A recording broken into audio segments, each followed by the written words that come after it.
বিকেল হয়ে যাচ্ছে, এখনো মেয়েটা আবার বাড়িতে আসতেছে না। আয়শা, ও আয়শা, আয়শা রে, লাস্ট বার কইতাছি আমার এই বিয়া করবা।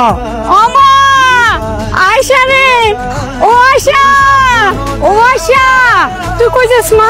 তোমার এমন পেরেছাই লাগতেছে কে? কই যাইতেছো? মারে কি খবর তোর কাছে? আমার আয়শা তো ওর বাড়িতে আসলে আমি খুঁজে পাইতাছি না। তুই আমার লাগে যাবি একটু ওদিকে? ও চলো চলো। কাজটা তুই মোটেই ভালো করস না। আয়শা হইতেছে আমার গ্রামের মাইয়া, পোলা বন্ধ দইলাই না আমার এলাকার মানুষ সব চাষ করতো।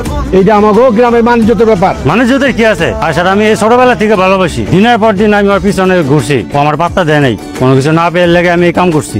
দেখছেন মাত্র সব দেখছেন, ওহনো কেমন উঁচা গলায় কথা কয়।